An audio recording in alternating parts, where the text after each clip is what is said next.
Recording in progress. Easy. Easy now. Welcome back to TVI. Carl Donnelly here. Julian Francis Deane. Hi. There's a big pause there. Fucking Such a professional. Episode 230. Guest Nick Helm, all the way from 230. Yeah, 230, man. Where are you currently in the world, Nick? I'm in London, England. Nice.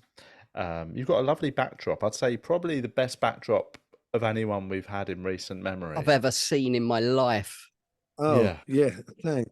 I'm in my little spare room office thing. And, nice. I'm only in here because they're like hammering and drilling in my living room. They're not in my living room. They're next door to my living room. Yeah. So yeah. Let's quickly run through the pictures behind you. Let's just do a. Can I ask, over your right shoulder, is that Pamela Anderson in the bottom? Is that a signed Pamela Anderson picture? It's not a real signed Pamela Anderson picture. Okay. I had when I was living in my other flat, I had a signed picture of Kiss and a signed picture of David Spade, and I had them in my downstairs toilet, and I think I had OCD, and I had to buy a lot of other signed pictures to put them in my toilet, and I feel so they were symmetrical. No, I like literally covered the entire wall with like these like fake signed pictures. I had 2 actual genuinely signed pictures, and then the rest were just all bollocks. I think I was trying to make my toilet look like Planet Hollywood. Yes. And you know, like you do for those nice long shits. Absolutely, yeah. And then you feel like, oh, I finally made it. I'm finally in Hollywood. Yeah. So what have you got? You've got Pamela Anderson. You've got a comic one above it. Above that, you've got a RoboCop picture. I can see Paul Verhoeven talking to RoboCop. Yeah. And then I've got. I mean, who's that bottom one there? I'm not proud of this. This is Bill Murray in Caddyshack. Oh yeah. This is a yellow. I'm not proud of that. Caddyshack's a great film. Sure, but they're not real. Oh yeah, I suppose. I'm not proud of that. You basically just printed a picture out of the internet and put it on your wall. Yeah. I basically spent £10 on a picture printed off the internet. And is that another Caddyshack at the top? No, that's Adam Sandler in Happy Gilmore. But I do realise I've made the terrible mistake of having 2 golf comedies on one wall. Yeah, it's a bit off. Have you heard they're doing a sequel to Happy Gilmore? I was so excited. Me and James Gill are both really big Adam Sandler fans, and as soon as I found out, I just messaged him. But yeah, I love Happy Gilmore. I love it. I've got I play a bit of golf. I've got Happy Gilmore ball markers for when you're on the green and you've got to pick your ball up. What do they look like? Space. One's got just a picture of Shooter McGavin. The other one's got a picture of Carl Weathers just saying, "Just tap it in." Like that. It's just like they're lovely little things. That's so cool. So cool. I love it so much. Yeah. What's a ball marker? Like, so when you're playing golf, when you get onto the green, obviously imagine if there's 2 or 3 or 4 of you left playing, and right. You have to, like, if you imagine your ball is nearly in someone's line and they're about to take their putt, you want to move your ball away. So so don't get knocked out of the way. Yeah, and so you just put a little marker down and you pick it up. So that makes sense. Have you seen Happy Gilmore, Julian? I bet I've got a feeling like your film knowledge is real. I've not seen Lion King or Edward Scissorhands. Someone was surprised at yesterday. I mean, that both of them are surprising, but that also wasn't the film we actually mentioned in the question. I have seen Happy Gilmore. I can't remember. I don't know it as well as I know like Beverly Hills Cop or anything like that. So your answer to Happy Gilmore. Have you seen Happy Gilmore? Is I haven't seen Edward Scissorhands and the Lion. Have you seen Happy Gilmore? Absolutely, yeah, I've seen that. Yeah. I'm just. So you haven't seen Edward Scissorhands? That's. I mean, that's It's a pretty seminal film of like, we're all sort of a similar-ish age. Like, how have you not seen Edward Scissorhands? Lion King, I'd get, because when that came out, we'd have probably been sort of 16 or something, and like, why would you be watching a Disney film at that age? But it was my daughter that couldn't believe that I'd not seen Edward Scissorhands, and she just wouldn't let it go. I will watch it one day. Probably not. I watched the Johnny Depp trial, which okay, that's a bit like the Lion King. That's the same. I think that was the sequel. I went to see Edward Scissorhands ballet. The is it Matthew Vaughn? Who's the guy that did the Swan Lake, all male Swan Lake? I saw the Edward Scissorhands ballet was amazing. Matthew Vaughn. Did I say? Matthew Vaughn. I thought you said Matthew Vaughn. Well, he directed Layer Cake. Oh yeah, I'm thinking. I've seen Layer Cake. I'm thinking of Matthew Vaughn. No, Matthew Vaughn. He did Layer Cake, and then he did the Edward Scissorhands ballet. That ballet was great. Oh right, yeah, okay, sure. I might not put that on the list though. What ballet? I think have you ever been to an opera? Have you been to an opera, Julian? I went to an opera once. My dad got me tickets, and it was 4 hours long in the Colosseum in London. Is it the Colosseum? And it wasn't in English. And we didn't have a program, and I did an hour and then left and went to the cinema in Leicester Square. Out of everyone I know, like in terms of attention span for something like that, you definitely be in the bottom 1% of. I didn't even pay attention for that hour. Like it was just ridiculous. You didn't even get to the interval. No, I bailed. So you got like halfway through the first half, you were just like, I'm leaving. And I didn't know what was going on. It's in Italian or something, isn't it? Or some opera. They tend to be. Yeah. Is that it? Is that the thing? All operas are Italian? No, there are operas written in other languages. I think I presume that was where they started. I don't know. That's an assumption. They came like that's where they sort of they blew up. That's where they had. I couldn't think of anything. I just didn't connect with it, engage with it. I tried. Yeah. Opening up my little brain. Do you remember what it was called, Julian? It was called no, I don't. There's no way I'd remember. That's a long name. It was called Grease 2. What's the longest film you've watched that you can remember, Julian? I've watched when I was a kid. I watched. Do you remember Once Upon a Time in America? Yeah. Oh right, yeah. That's an incredible film, man. It is, but in terms of recently, you've never seen it. About films, you always say like you say you struggle to watch a film in one go. Like, so what's the last? I'm getting a little bit better, yeah. But that's over. That's 3 or 4 hours long. That one. Yeah. Have you watched Killers of the Flower Moon? Now, though, yeah. I think have you seen Killers of the Flower Moon?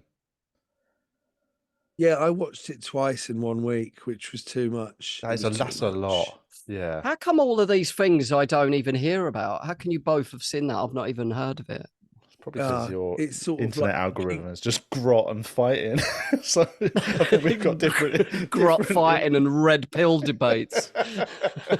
So, if you don't go to the cinema, you don't get trailers for what's coming out, do you? Oh yeah, true. So that's how we keep sort of like our ear to the ground. Yeah, because I don't get to go to the cinema a lot because I've got a toddler, but I still sort of follow films enough to know when there's especially when there's a film of somebody has made that I really like what they do, like So I think but I'd be interested. Do you go to the cinema on your own, Nick? Sometimes.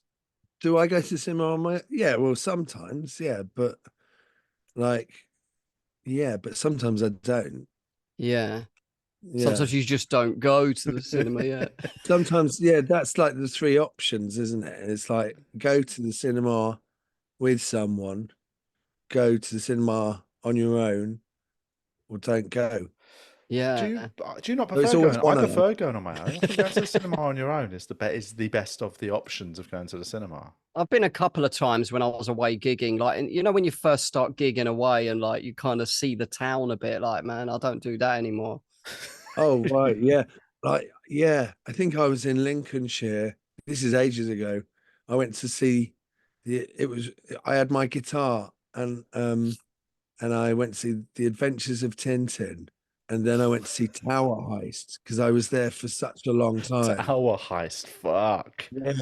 And they were both terrible films, and then they wouldn't let me take my guitar into the cinema because I think they thought I was going to start playing it. And so I had to sort of give it to someone. And then I went and did a gig, and then I died on my ass. And then it was just Oh, like, whoa, God. a waste of a fucking day. Yeah. It's Tower Heist was the low point. that's dog shit. Is that the one that's got Even worse than the bad gig. is it Ben Stiller, Tower Heist? Is that the one I'm thinking of? absolutely. Yeah, it's fucking Yeah, it's shit. Ben Stiller and Eddie Murphy. And Eddie Murphy came back to do comedy, and it was an absolute piece of dog shit. Yeah. It's a shame when they do that, man. Yeah. They just get the actors, these great cast, like legends, and then just quickly write a film about around them, and it's never good. No. Have you watched either of you watched Shogun? That's that big new Disney show. No, I've seen Showgirls. Do you know what? That's what I thought you film. were going to say. It's a dreadful film. Showgirls. It ruined that girl's career out of what was she out of She was again? from Saved by the Bell. Saved by the Bell, yeah. It kind of messed her career up a bit. Yeah. It's like, I mean, it sort of became a parody. It's almost became one of them like novelty films, isn't it? Like The Room, where people would like sort of have screenings of it, like so everyone could sort of sit around and laugh.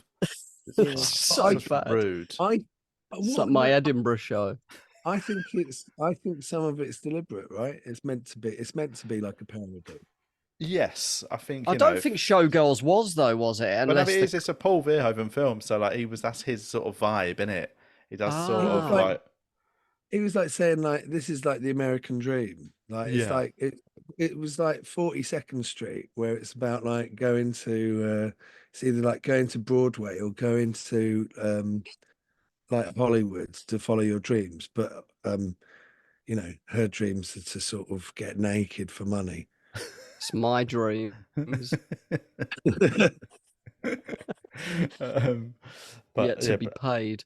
Anyway, but just as quick as I've started watching this Shogun. It's a big period sort of Japanese set in like Japan in like the 1500s, and it's everything about it's really good, apart from the fact there's one actor in it, and like he's good, but it feels like he's just doing a Tom Hardy impression. The one sort of English actor in it, and the rest of them are Japanese, and it's hard to watch. Every time he's on screen, it feels like you're watching somebody do a Tom Hardy impression.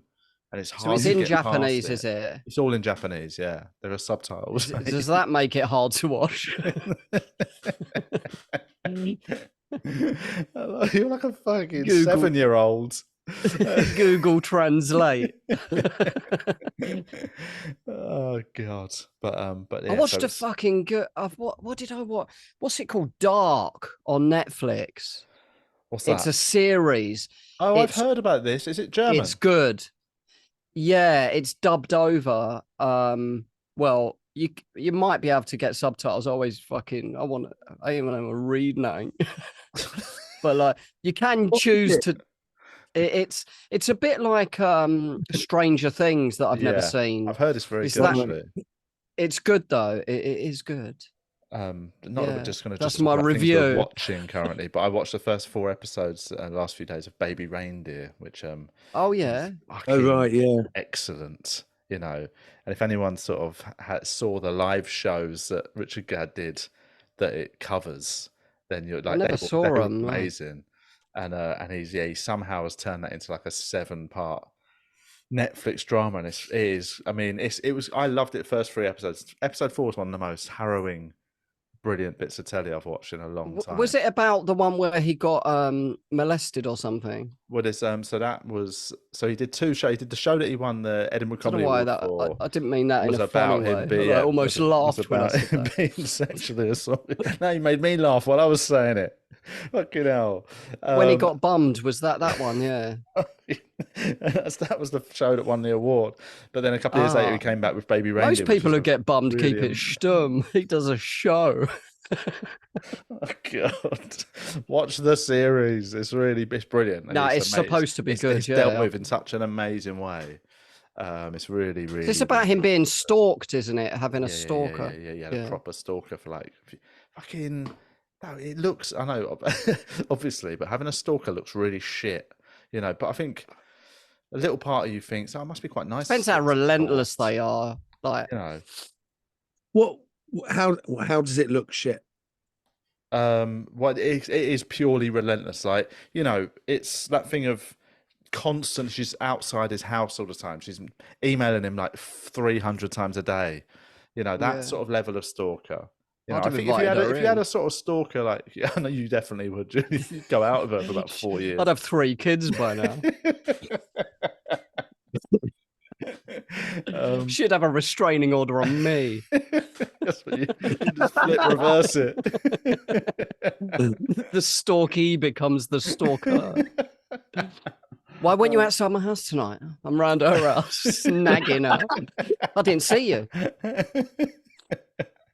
But yeah, like I imagine, like, and again, this is bullshit, but like when you first get a stalker, I reckon there's a little part of you feels a little bit like your ego gets fluffed. And I mean, he even actually covers that in the thing that initially the attention is quite you know, sort of alluring, but then ultimately I mean, it must be quite grueling though. Yeah, like drawing your curtains at night. Like, you know, I get spooked out in the night anyway, let alone if I thought someone was like, it's about, you know, privacy as well, isn't it? I often find it invasive with somebody just sends me a DM on like Instagram. I'm like, oh, sorry about leave that, me alone. Do you know what I mean? Like, but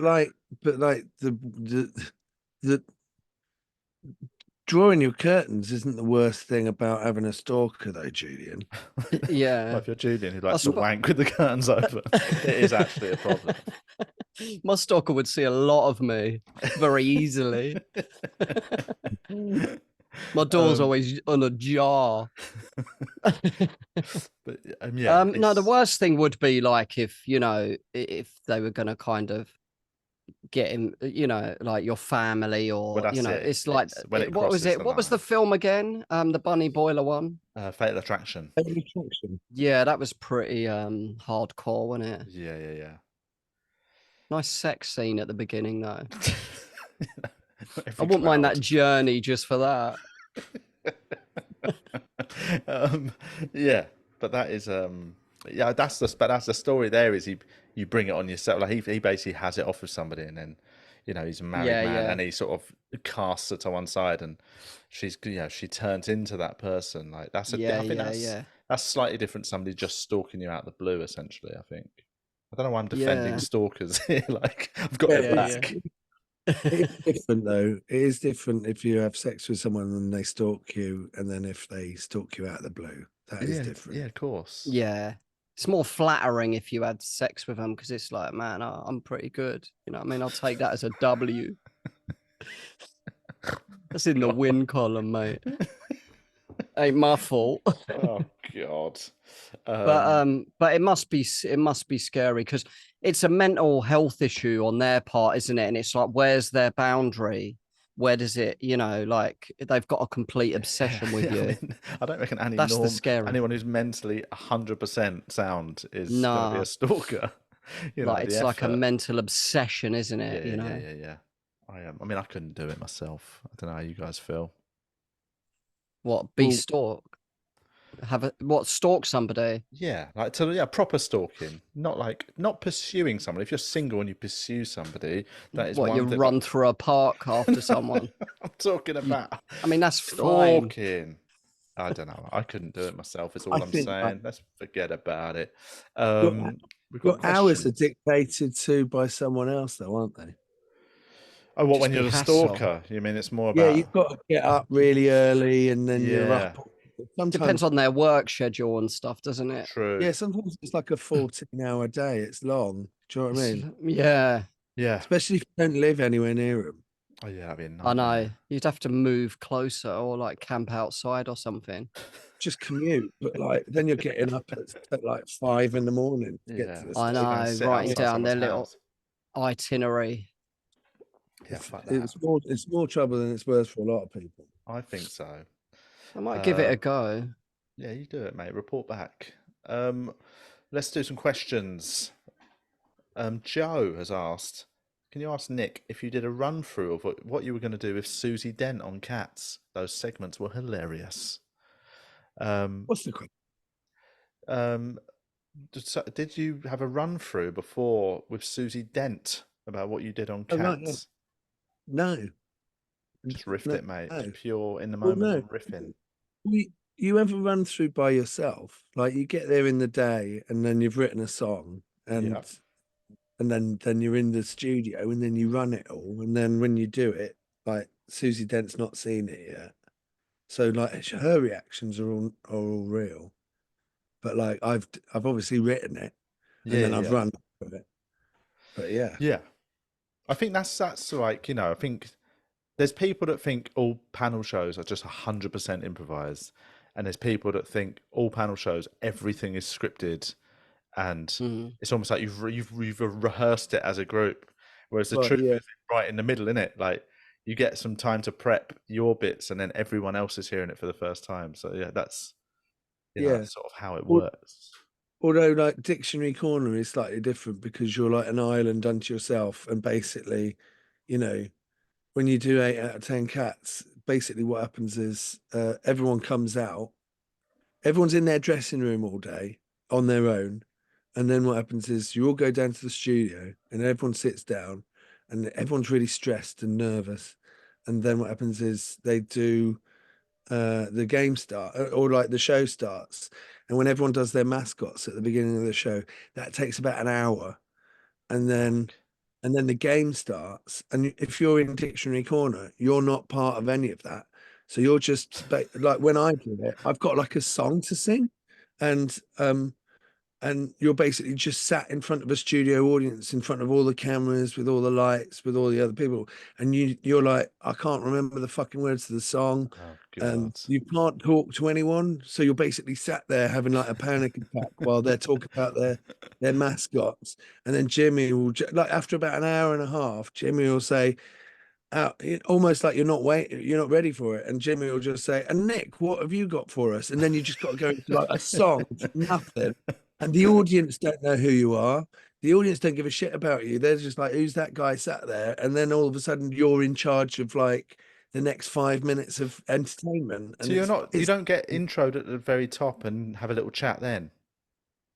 Maybe he'll say we got Nick, and then maybe you'll have like, maybe I can't really remember, maybe you like get a line or two, but the way you don't have like a 2-minute chat. No, you just sat there watching everyone else, you know, bants with everyone, and then it's like, oh right, and then you're on, and then you've got to do a bit, and that happens like 3 or 4 times for it's like really stressful. It's fucking stressful because everyone else is just chatting with their mates, and then you're like on your own, and you're not part of it all. Yeah, God, it's a fucking nightmare. Yeah. Well, sounds it. That is, I mean, I've my experience of panel shows is much lesser, but a couple of times I did them, I found it like overwhelmingly stressful. Like it's so outside my comfort zone of like just what I love about doing comedies is being in control of it myself, being on stage, going on stage. It's all me and the audience. It lives and dies on what I do when I'm on stage. Whereas I the moment I remember that just there being other people sat next to me, the audience are there, there's cameras, there's editors, all that shit just got into my head, and I was like, none of this is up to me anymore. Like it's almost like I've got 10% of the control that I normally have, and I just struggled, man. I hated it so much. Yeah. And then also it's sort of like when you're all being sat down and they're putting their mics on you, everyone's friends with each other. And then as soon as the show starts, it's sort of fucking lethal. Yeah, man. Absolutely brutal. I remember like sitting next to, and this is not a dig at him at all, but like I remember I was on Hugh Dennis's team the first time I did Mock the Week. And like I thought, you know, we're chatting beforehand, it's all nice, and then you start doing it. And I assumed when you're saying your funny answer, your teammates would just be looking at you and you'd be having a laugh. Ha, ha, ha. And I remember just doing like a joke and then just looking, and Hugh Dennis wasn't even listening, man. He was just reading his notes next to me. And I was like, oh God, like, it's like I'm literally dying with the person sat next to me. I don't know how this is going to come across. But I struggled, man. It just, I couldn't get it out of my head. The people that are really good. Did you have a lot of preparation and stuff? What was that mock the week? Yeah. Like you get given like a day's notice to write stuff and that of like the topics and that, so it is topical.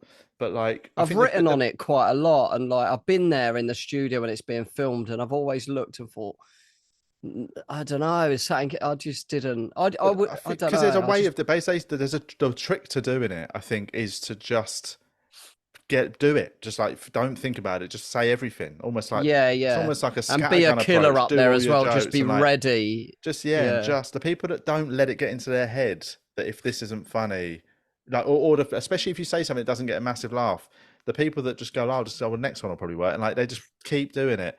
Like whereas I'm on this because they're going to edit it down, aren't they? Like whereas if I did one thing and it didn't get a massive laugh in my head, I now spend the next 2.5 hours thinking, "Well, this is fucked. I'm shit." You know what I mean? Yeah. But I did when I did 8 out of 10 Cats, I did because you get like 3 segments, and so I did a thing where I set up the third segment.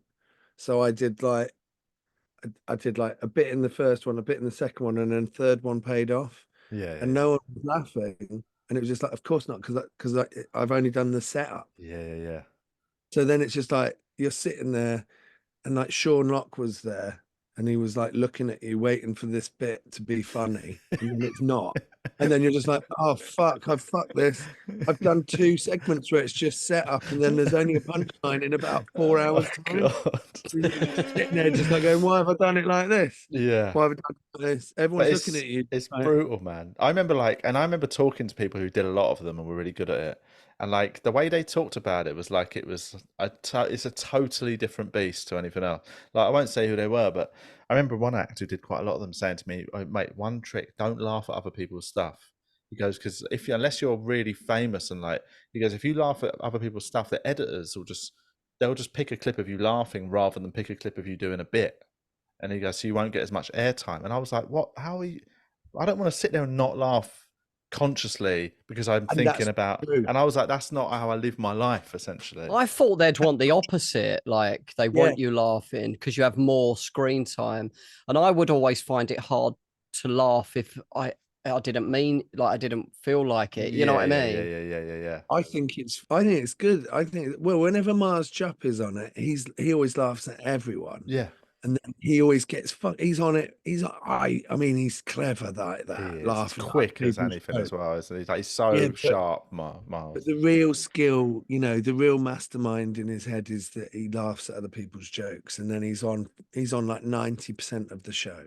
Right. He's good like that. He's good like that. They were always cutting to him, just like going, he's enjoying himself. Yeah. It's cool. But yeah, there we go. Next question. Let's do. How's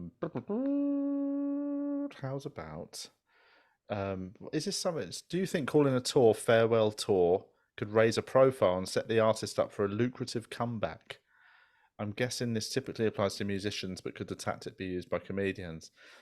I think this was something that was discussed I saw it's being discussed on the group the other day, Julian, about like bands that have had really successful comebacks are the ones that do farewell tours. Like Take That did a farewell tour. All these bands that have then come back 10 years later, like it's almost like you've got to say that we're done forever. You can't just sort of just disappear without I don't think they planned to come back, maybe though, did they? Like no, but as a comic, I don't know. Could you do a farewell tour? And I think it has been. I mean, it sort of has been done. Like Hannah Gadsby did a whole show about quitting comedy that then became so successful it forged a whole new career for her. So it can be done as a comedian, can't it? But that's sort of different, right? That's sort of, I think, like a farewell tour is when you're quitting at the top of your game rather than it's not just being discovered yet. Then giving up tour because my career's taking a nosedive. I'm doing a farewell tour because I'm not getting Universal booked anymore. Credit next week tour, and I think that the housing benefit tour. I think that stand up would be different, right? Because like if you do like a farewell tour, I went to see Kiss, right? Mm. I went to see Kiss do their farewell Oh yeah, tour, and yeah, I went to see them at the O2 Arena, and it was their last. I think that was the end of the tour. It was yeah. their last gig, and it was like their last gig, and it was, or maybe it was the end of their UK leg, right? So it was their last gig in the UK at the O2 Arena. Went to see them. They had like baseball sort of t-shirts with the coloured sleeves, Yeah. and they were 70 quid. And I was like, well, it's their last ever Yeah, gig yeah, in yeah, the yeah, I yeah. bought one. And then they did the show, they finished the show, and then the next day they announced that they were doing Download Festival, and they basically they didn't even give it a week. Do you know what I mean? They started up again the next Oh day. man. And the thing is, right, if you go and see a band and you're angry with the fact that that they're still gigging after they retired, you just sort of like you just play the music louder, Yeah, yeah, right? yeah. You block out all the booing. Whereas if you're a stand-up comedian, you say I'm quitting, and then the next day you're kind of like, nah, do you know what? I'm back, baby. Yeah, yeah, yeah. People will just turn up and they'll shout at you, they'll True. attack you, they'll boo you. Do you know what I mean? Yeah, Yeah. yeah. I think It's it's more harder. two-way, isn't it? Yeah, I Who think it's was harder for a who was comedian because supporting Kiss when you saw them? I didn't watch. Do you know what? I didn't watch the support act. We actually we met Kiss. We did the meet and greet thing beforehand, and we were last in the queue. So like while the support act was on, I suppose we were all like queuing up to meet Kiss, Right. and it was mental because like we were the very last. Me and my mate we were the very last two, and then basically you queue up and they come along and they're all standing there with their platform boots, and you get there and they put your arms around you, they take the photo, and because we were last, they were just basically they were due on stage, Oh so they fucking like hell. did the photo. It was just like flash, and then they were like, and then they just fucked off and they walked through a door, and then we went and sat down, and then they just walked on stage. So they literally walked from having a photo Holy with us shit. just directly on stage, and they did the show. It was just, yeah, it was all right. I'm Yeah, not yeah, really yeah. in. Do you know, because I saw they were touring, I think it was Australia, and they were doing like it wasn't even a double header tour, I think, but basically not support as such, but they were just touring with Weezer, which is one of the weirdest two-hander gigs I've ever seen listed. That is weird. That can't Like it doesn't sound like it. I can't work out how that came to be. maybe they just double booked the venue. Couldn't squeeze Weezer on, could you? Um, but yeah, man. No idea who Weezer is. You don't know who Weezer are? No, Like I mean, I seminal kind of don't know 90s. who Kiss are either. Like, I Oh know my that they're the bit. God. I know the sign, and like, I Yeah, couldn't. yeah. If I saw them in the street, I wouldn't know them though. Well, a Sure. lot of people Well, wouldn't because they often wore face paints, but like, Oh yeah, that was. but So nobody could see them. I might stalk them. Naomi, here's a question from a Naomi. If you had to go into witness protection and adopt a new first and last name, what would you choose? Is there a name you've always secretly wished you had? I suppose. I mean, I often is Nick Helm your real name, official birth name? well, I'm Nicholas, but yeah. Yeah. Do you ever I wish you had you'd picked a different name from Yeah, starting out? I always wish I'd picked a name. yeah, I do. I do, because then you just have like, because I'm such an asshole on stage. It's like people just sort of I I was I was on stage. I was at the Soho Theatre, and then and I came off stage, and then I was in the bar afterwards with my mum, and then you get people coming up to you going, "All right, you cunt," and you're like, "This is my mother." Then you find out they weren't even at the show. They weren't even at the show. And they weren't even talking to me. They were talking to my mum. Yeah, I always think that I would have. Yeah, I should have. If I was going to do it, I should have come up with a stage name. But I've never Yeah. thought. I've never thought of one. Well, yeah, and also when you're an open spot and that, why would you possibly think?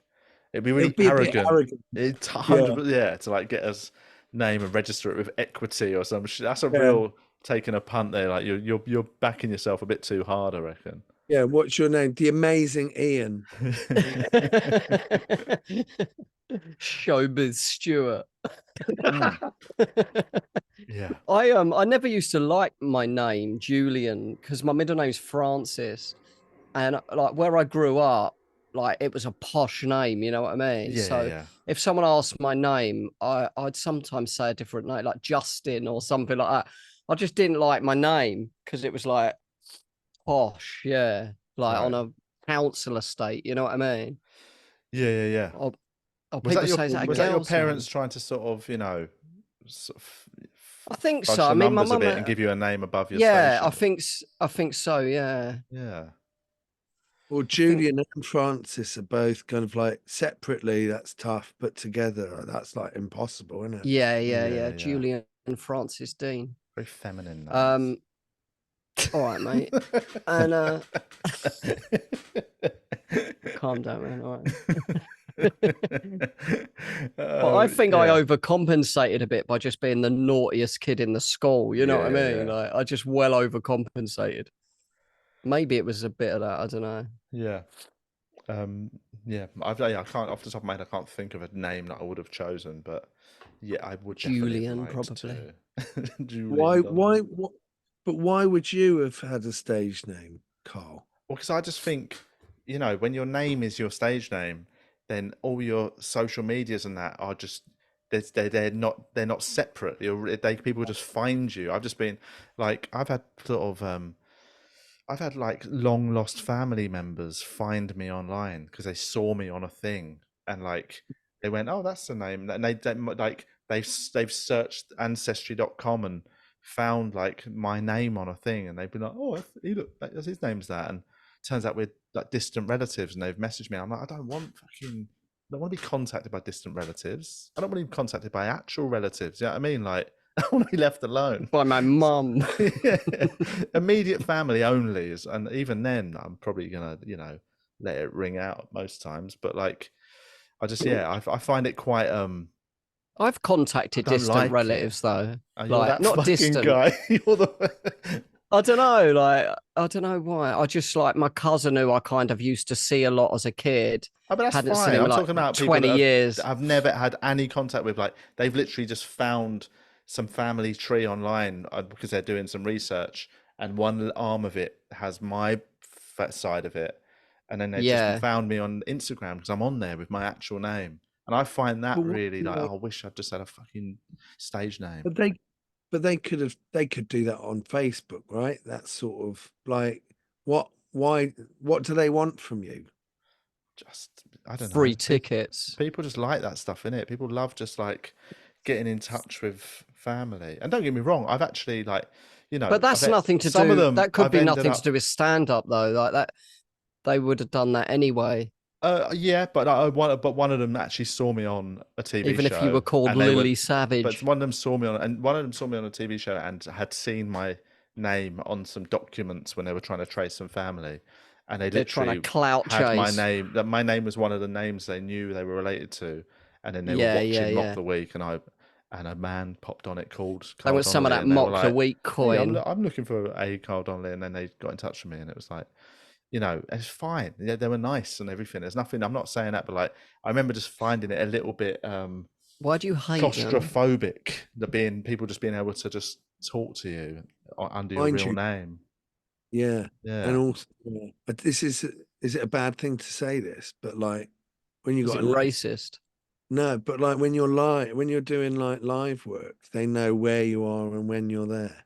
Yeah. And you can have that decision. Especially if you owe them money. No, but I just you borrowed their cars 8 years ago. But yeah, I think I would have liked a different name. That's in comedy. Let's do another question. This one's much more. You should change your name now and just completely reinvent. Become a character act. Yeah. Here's this from Paul. Would you rather have vertical eyes or a horizontal arse? What does that even mean? I'd sooner have a horizontal arse. But I mean, what do they mean, a horizontal arse? I imagine arse holes around. Across. Yeah, but bum crack going across the cheeks rather than down the middle. I'd sooner have that than eyeballs. I don't think that one would be much of a problem. You know, it's inside trousers, isn't it? Vertical eyes would Yeah, you might have definitely to be sit more sideways on the uncomfortable toilet. for others. Where are your You- eyebrows? Your eyebrows down the Probably side, on the sides, yeah. or in the Yeah, that middle? look weird, If man. you were going to have eyebrows on the side, like if it was on the side, it would look like your eyes are in brackets, right? Yeah. Yeah, like by the So- way, these are my eyes. So you could have eyebrows either side of your nose like that. Yeah. Yeah, so they're outwards. So like it depends really. I wouldn't really want that, but I'd be all right with that. I'd I also prefer think your my vision would be quite seriously affected if your eyes were vertical. So I think. Do you think? when you get used to it. Oh, hang I on. mean, Yeah. Oh, do they mean that? Do they mean they're like just one on top of the other? Oh, one above the other. Well, that would be Yeah, that would be dreadful. I'd I definitely. mean, have that'd the be horizontal your life ass would be crack. different. no, you just have your head to one side, right? And then you'd be able to see normal. No, but if they were Yeah, this, just if your kill eyes were yourself. as they are now, but just slotted like there, Yeah. that would Oh, be right. that would be Not a like that. catastrophe. No, I reckon maybe what if they're just I rather mean, than it's a side by no-brainer, isn't side, it? A sideways bum. sideways arse You crack. just have to sit on the toilet sideways, or like take dick from I the don't even side. think you would though. I think you'd just your bum crack is. Sorry, that just took a while to sink into my brain. That sentence you just said, but I think your bum crack doesn't matter. You're on a toilet; it's a hole, and you're above it. I think you'd absolutely. Yeah, but it's the fine. line, isn't it? Your bum cheek line goes sideways. Yeah, but Be then like a little You could keep stuff in it. little bum bag. A little Oyster card. Oh yeah, I don't. I absolutely would just. I'm not worried about the aesthetic of my arse. Do you know what I mean? I'm more worried about the aesthetic of my face. Clearly, than my man. arse. Sure. You need to squat more, man. Everyone's talking about that. Anyway, right. Let's do another one that's not just about our arse cracks. Here's a question: what's your favourite and least favourite WhatsApp group, and why? Obviously, the TVI is the favourite. Yeah, I'm in a couple of really funny like WhatsApp groups with a couple of mates and like, but I'm in a couple of like I'm in a couple of parenting ones for like play groups for my daughter that are just fucking tedious. Like, you know what I mean? I've muted They're them. muted, obviously. Yeah. I mean, I've got Yeah. all my WhatsApp muted. Yeah, but it is just like because one of them is a Steiner play group, so it's everyone in it is such a hippie, and that's nice. They're lovely people, but every day it's like, has anyone tried this ashwagandha supplement? And you're like, oh No. you know what I mean? Anyone tried this double espresso? So yeah, Do those you ones. Do you open them as they come in, or do you just leave them on the side? No, I mean they're muted, and I will check in every now and again and just see the wave of. Does anyone want to buy a wicker basket? We're getting that rid I've of. weaved. Oh man, but yeah, No, I'm in it's some very shit. fun one. I'm in a few very nice ones that are good background. You can dip in and out when you want. Just I've got one with a bunch of schoolmates that like we're still friends. There's like 16 of us in this group, and like it's just a place that you always have as a little catch up. Like you find out what people are up to, and we'll have the odd meet up, and that's a nice little just constant in the background. And yeah, it's all right. I was once in a 150 person football WhatsApp group that was one of the hardest things I've ever been in. That was like How'd you keep up? Well, you couldn't, and it also almost destroyed my phone battery because it was just like I would say there was thousands of messages a day in it, all football banter, and my phone was just hot all the time, like physically hot. So like I end up just having to leave it because it was just ruining my phone, and it got too overwhelming. It was too much to deal with. It's awkward leaving a group, isn't it? I don't know. Yeah. I don't think I've ever done it. What do you do? Just archive it or something? Yeah, just archive. Unless it's a group that's finished, like you can leave, can't you?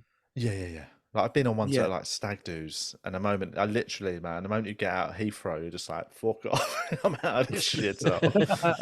Going to rehab. Are you in any comedian WhatsApp groups, Nick?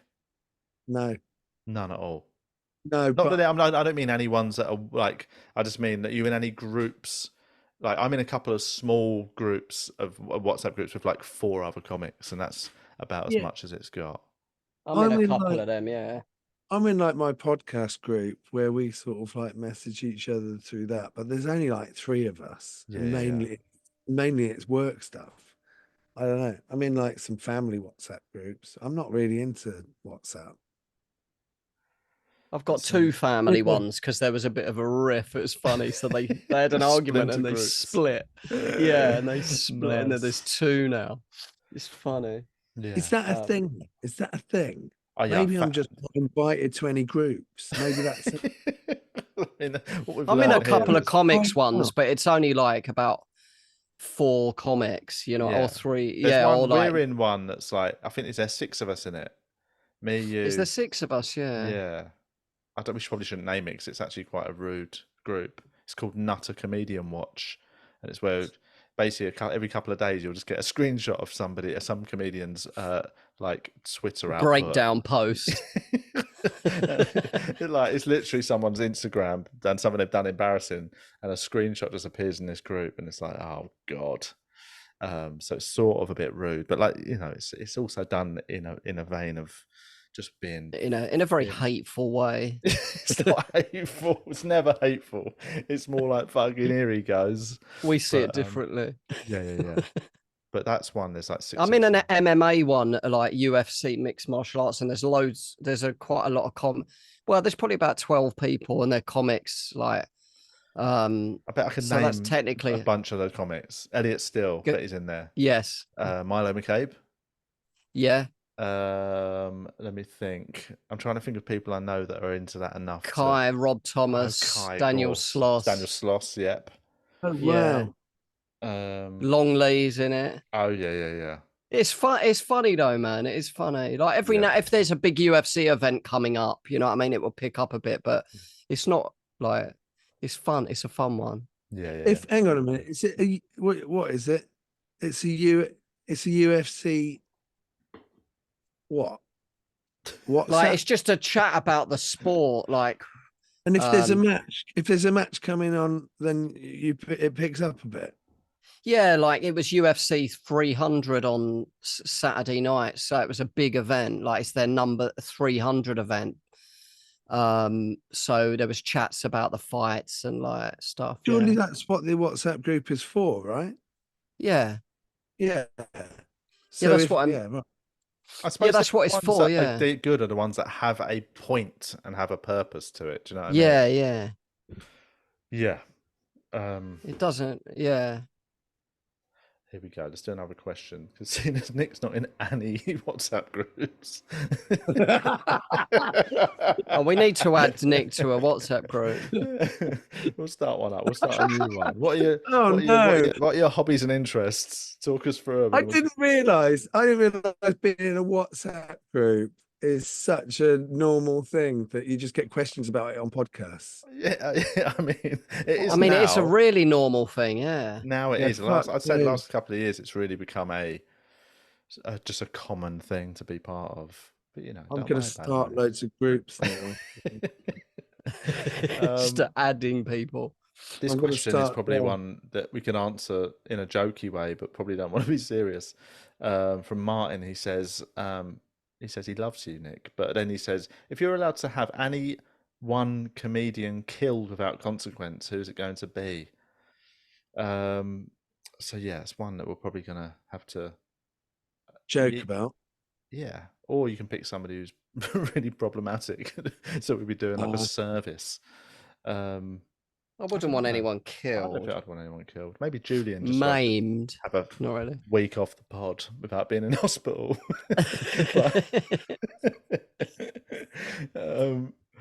Yeah, I don't know.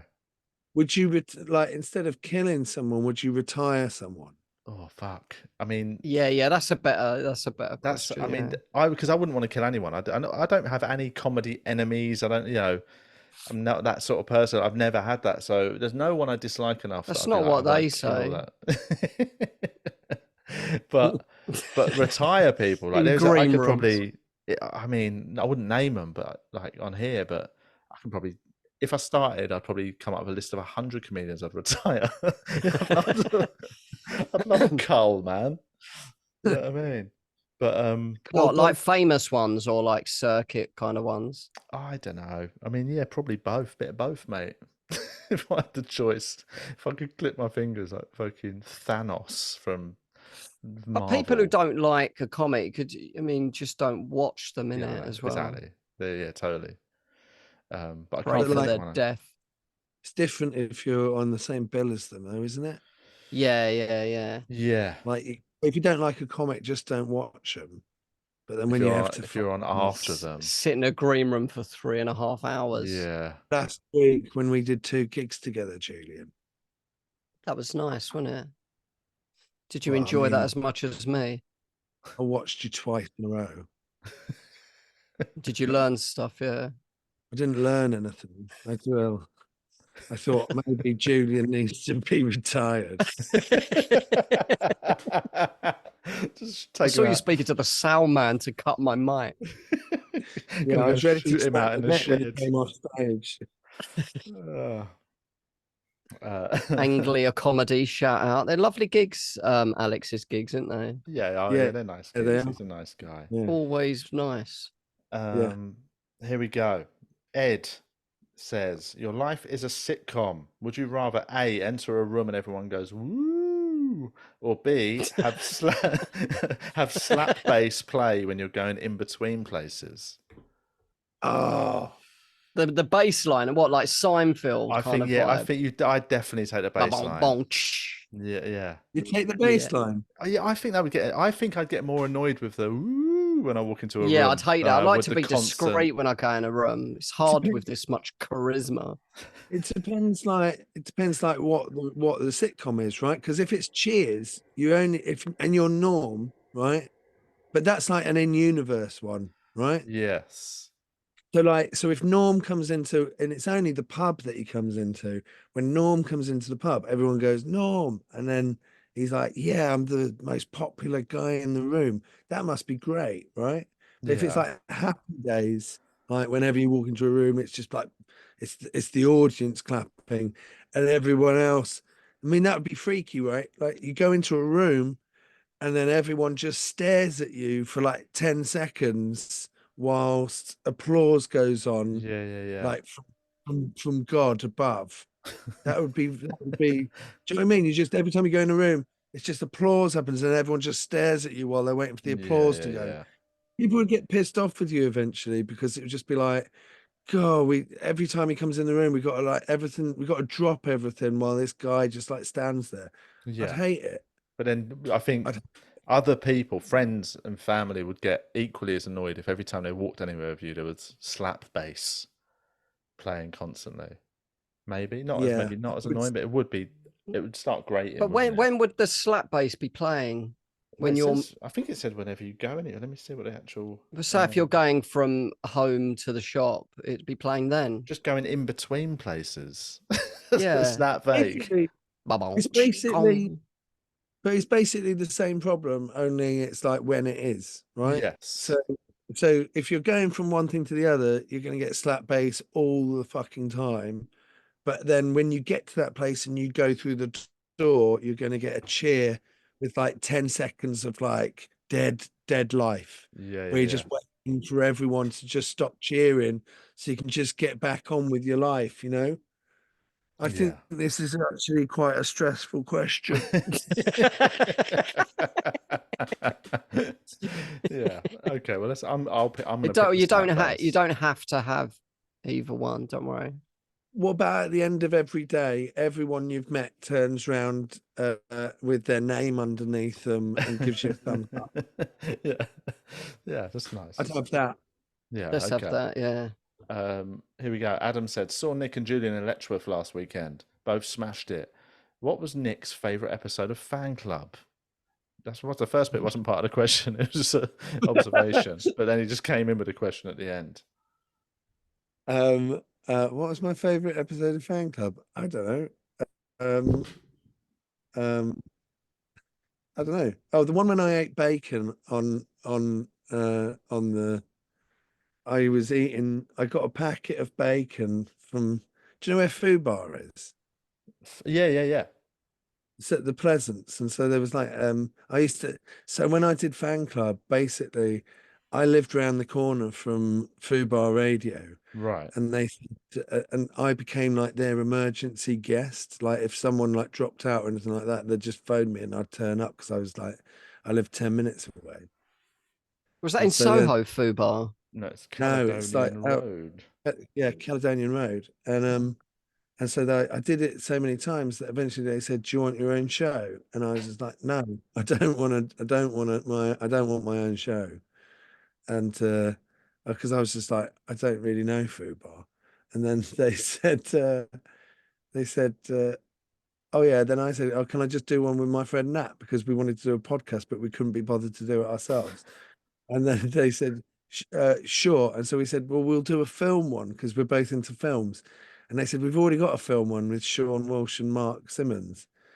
So then we said, okay, we'll do it about just general fandom, right? And if you like something, you can come on and talk about it. And they said, great. So then we got it, and then we just talked about films.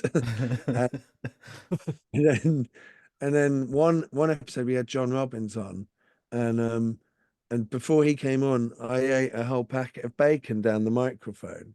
And when John came on, he was so disgusted with me that he couldn't even look at me in the eye. Is he? Because is he vegan? Is he vegan? Well, he was vegan.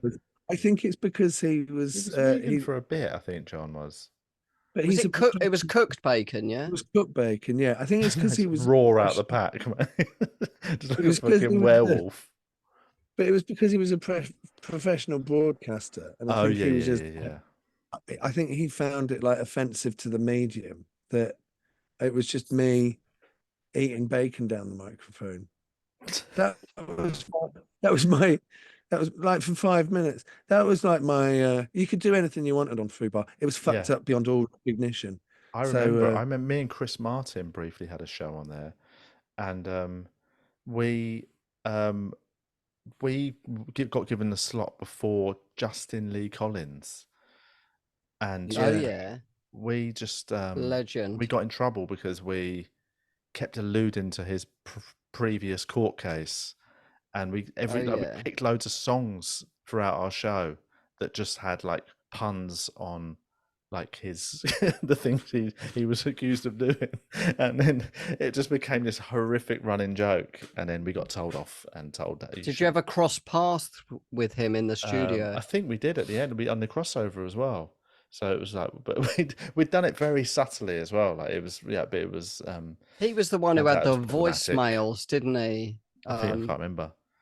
But yeah, we were just. It was like we weren't like out and out. So we were just taking the piss. Really, we were just like. What was his court case about? I think it was coercive. Seems like you don't want to talk about or something. Like I can't remember exactly what it was. Well, wasn't it that? Wasn't it that she accused him of something, and then they went to court, and he cleared his name, and then he took her to court for a defamatory case, and then she won. That's so brutal, basically, man. Yeah, you really shot yourself in the foot there. Yeah, he basically won the case, and then he went and did another case to clear his name, and then that's the one that he lost. That'd be a killer, innit? And loads of voicemails, like quite angry, that's abusive, almost like kind of OJ Simpson, isn't it? In the sense of, you know, that he got away with both innocent. God rest his soul. You know, let's pour one out for OJ. Couple of fallen soldiers there. But OJ obviously got away with that, but then didn't he go to prison for like something really shit in relation to it? He went and he had a load of, wasn't it his memorabilia? It was on display in Las Vegas, and he went he nicked his own memorabilia. Oh, shit, man. He was fucking unhinged, man. Yeah, he was mental. Like, you've stolen your own memorabilia. Oh, and so they were like, well, yeah, great, you're going to get life. Yeah. The judge gave him what he should have got for murder. Which, as much as I think, I don't think that should be allowed. I know it's weird in terms of the law. Well, they did it within the law, I guess. Like, armed robbery, they're giving the maximum. They're retrospectively punishing you for something that you've got away with. I know, when a jury said not guilty. Level, Yeah, I think if it's sort of. I do think It's we not should really follow like it's saying the justice system doesn't work, isn't it? Yeah. I can't remember, but I think he got something like 30 years and then he got out in 9. I think he only did 9, which is still a long time for stealing your own things. I think It is, but yeah. it's also less than you would get. Do you agree with the murder he did? Do you agree with it? Do you think it was justified? What why? Because people think that he's not guilty still, though. Maybe why is he knows? alleged to have done it? Was it they'd split up and she was now with someone else? It was pure jealousy.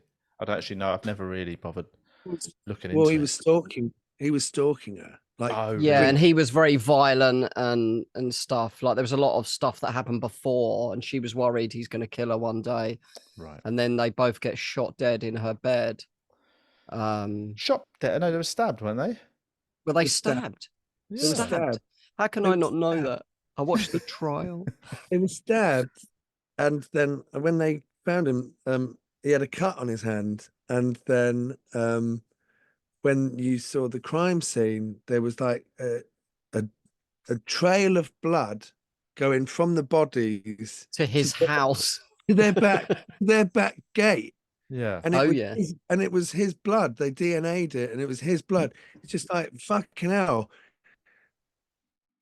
How did it's bonkers? It's like literally all of the evidence was pointing at him, and then he had got a away. serious dream team of lawyers, didn't he? That Johnny Cochran and so you do it, mate. Yeah, Well, he got Michael Jackson's lawyer, or Michael Jackson got his lawyer. What, the Michael Jackson? One of what Johnny Cochran was it? Yeah. When was it? Was it 1990? 95, I think. Was kind of earlier than that, was he? Or later than that? I think it was earlier. But what the Michael Jackson pedo lawyer? That one that did the sort of that case. Yeah, that was really unlucky, wasn't it? That Michael Jackson hired a paedophile to be his lawyer. He knew the business. The pedo lawyer. But there's loads of people, like you said, there's still people that think OJ was innocent. There's Michael Jackson was never convicted, though, either, was he?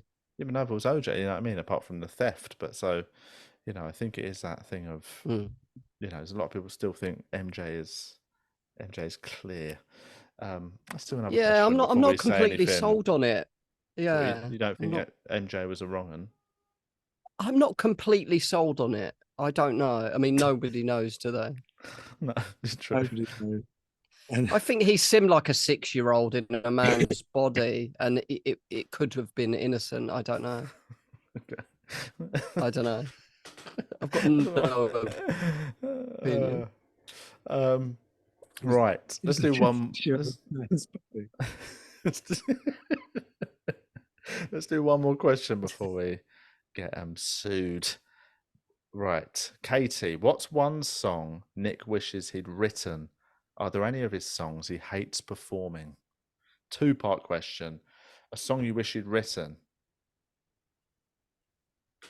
A song I wish I'd written. I don't know. Like in terms of comedy songs, I think "School's Out" by Alice Cooper is really, really a funny song. There's like loads of really clever lyrics in it, and it's brilliant, and it's got amazing bass line. And I think that's a really good song off the top of my head. And I know it's sort of like it's his most famous song, but I would say that's really good. And also because they use it for everything. They use it for like stationery adverts, and they use it like all the time for everything. So it's just like you'd make so much money just off that every year that you wouldn't have to write anything else. It would be great. Yeah. That sounds like a pedo song, doesn't it? Like a pedo anthem. Like a pedo anthem. Yeah. Like how old was he? Do you know what? It was really awkward because Michael Jackson would be like, "Do you like any of my songs?" And he'd go, "You know what? My favorite is the pedo anthem, School's Out." You like that, Michael? Michael was like, "That's the one song I wish I'd written." Is there any There like was a contemporary? bit like back in the day though. There was some weird like the Beatles song. She was just 17. I You mean, know what I all mean? like Like so many sweet little 16, all that whole sort of rock and yeah, roll era, the 50s, 60s. It was loads of it, mate. yeah, They yeah, were yeah. different times, guys. Well, They well, were Kiss. distant, better times. Kiss did a song called Christine 16, and that is one of the most gross things you've ever heard. That's Gene Simmons just like going, oh, Oh God. Christine 16. It's like it's a weird Vice, song. yeah. You know. Yeah. I was going to say, is there any contemporary sort of musical comedians where you think like that you can think of in the last sort of 10, 15, 20 years that have done songs that you're like, oh, that's stuck in your mind? Like I went to see Flo and Jones Oh, they're show. great.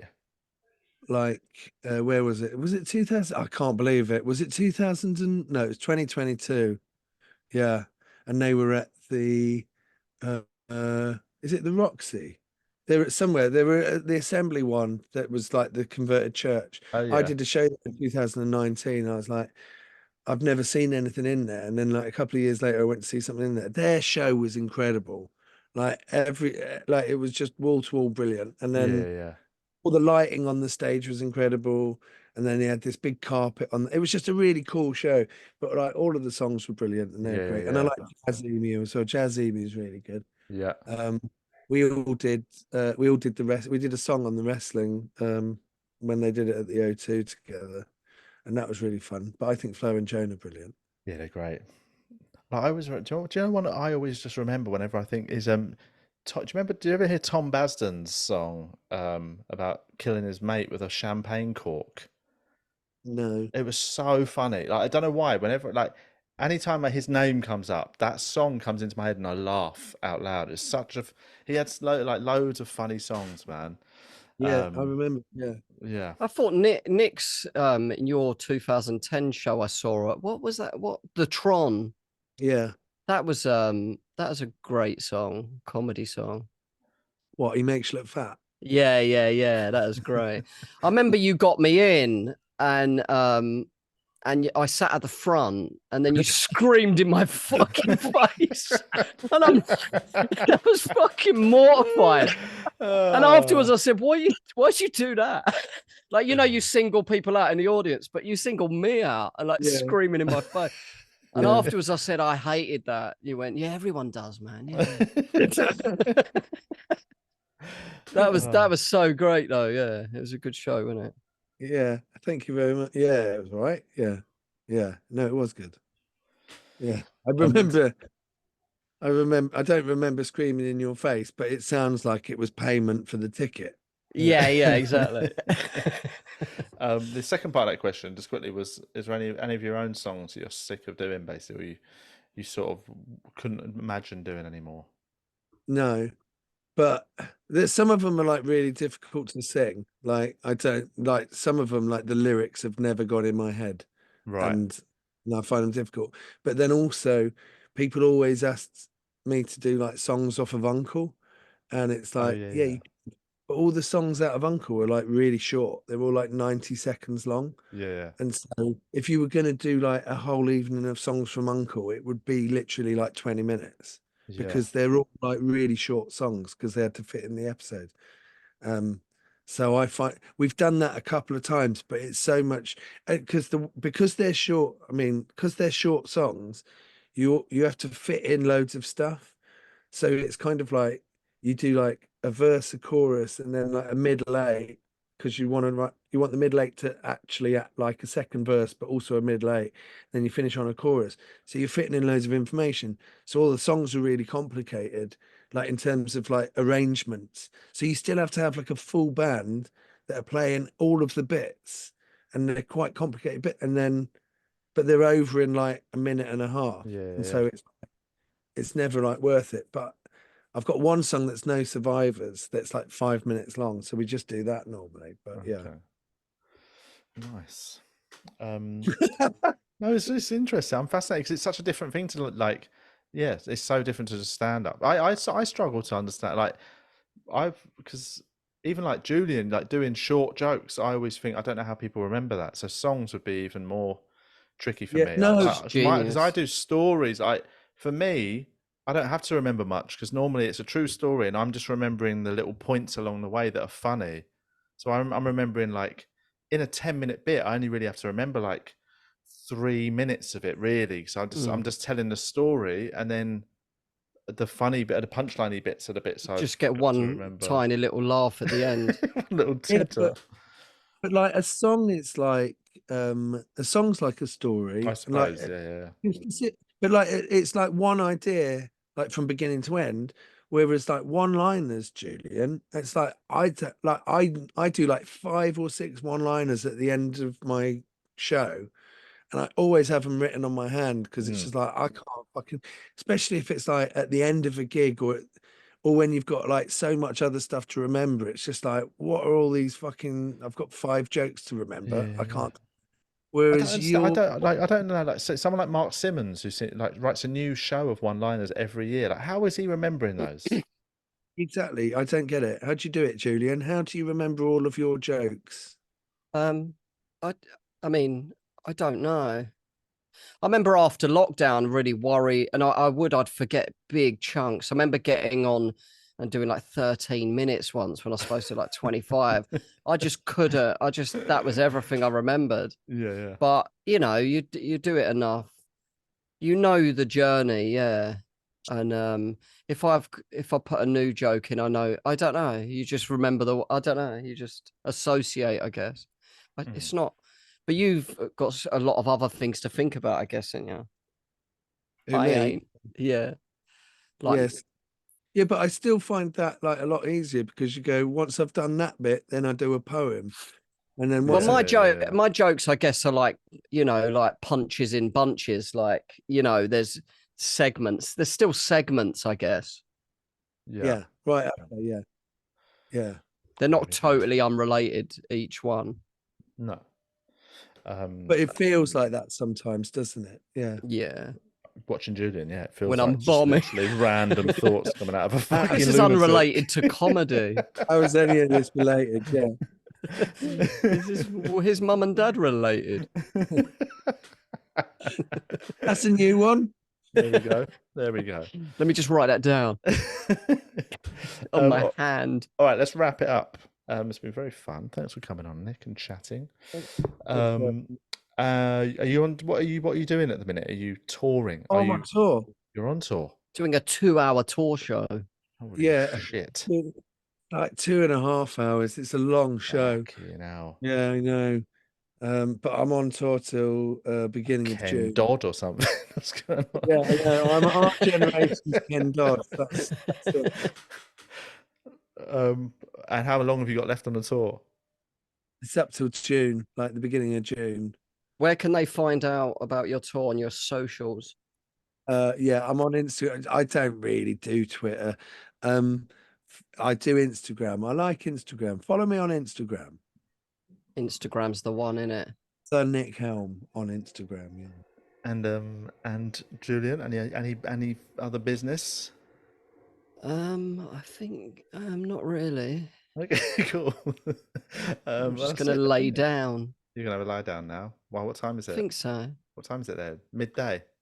Midday, yeah. Treat yourself. Oh, mate. what Have a time little is it lie there? down. What time is it there? It's 9:10 p.m. Oh wow! All right, yeah. It's the clocks changed over the last month, like there and here. Now it's a 9-hour difference rather than an 11-hour difference, but actually is, I think, a bit more civilized.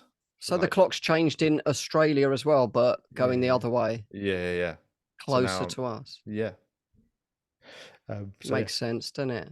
But I'll be back in a few weeks and we can actually start doing it normally. How's your health, Carl, by the way? Yeah, I'm all right now. I feel like Carl almost died a couple of weeks ago. Oh, why? I ended up in hospital. It turns out I had internal bleeding about a month ago. The worst kind. It was so I've probably learned more about it since last episode, Julian. So yeah, I had this bacteria in my stomach that I didn't know about. It caused an ulcer to form, and pure bad luck, the ulcer formed on a blood vessel in my stomach. So the ulcer formed, and it was an open Why do wound. you do that? So I started bleeding internally. And it was very slow bleeding. It was a real slow bleed. So over the course of a couple of weeks, I just got incredibly anemic, and I started getting really tired and really faint, and I just felt shit. And by the time I got the blood tests, I basically got told when the results came in, go straight to hospital. And I only spent 2 days in hospital because it was like it had actually already started to heal itself. Like the bleeding had stopped probably a day before I went into hospital. So I had lost not as much blood as, luckily I didn't need a blood transfusion. Like I got to a point where I was just above that. So they just needed to pump me full of iron, make sure the bleeding had stopped, get me on the right medication, and I'm sorted now.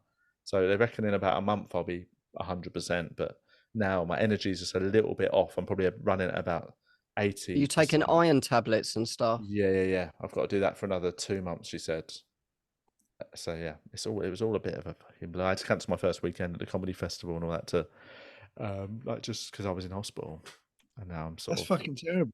Yeah, it was. I definitely, I thought I had bowel cancer for about a week. I was convinced I had bowel cancer. Blood? A little bit, yeah. Fuck. And I was I booked, like, but the moment I saw that, it was a weekend, and I couldn't get a call up to get a doctor's appointment until the Monday. So, and then the appointment was Thursday. So I started shitting blood. I had a full on faint. Like I literally hit the deck, just like, and then I had to wait till Thursday to get blood tests. And I was so convinced I had bowel cancer because it happened just when Princess Charlotte or Princess Kate, whatever it is, came out with her cancer, and there was loads of news store articles about how there's this wave of under 50s getting bowel cancer. So in my head, I was like, it was just, that's all I could think about for a week. It was brutal. Yeah, right. So I was super happy when it fun. was just a perforated ulcer, which shouldn't celebrate that, but the fact that it was something that was a bit of a freak, I think bacterial thing that was an easy fix is a real bit of luck. That's a win. That's 100%. Yeah. So it's but now I feel all right actually. Last 4 or 5 days I've started to feel pretty much back to normal, which is nice. But anyway, there we go. Health update done. Thanks everyone for listening. Thanks patrons. Thanks people in the WhatsApp groups. I see it in it. Nick, we'll see you again sometime. Yeah. Enjoy the rest of the tour. Thanks, Nick. And everyone else, will speak to you soon. Cheers.